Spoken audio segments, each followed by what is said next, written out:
Hi friends, welcome to TechTouch channel.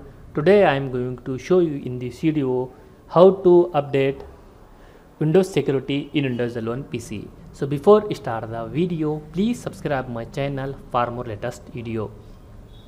For this, first of all you search Windows security, open this option, then select here virus and threat protection. Here you little bit scroll down. Now you can see here virus and threat protection update. Click on protection updates. Then click on check for updates. Wait for some time.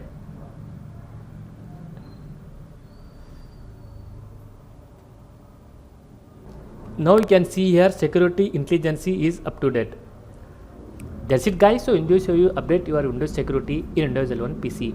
Thanks for watching friends. Hope like this video. If you like this video, please like, share and don't forget to subscribe my channel.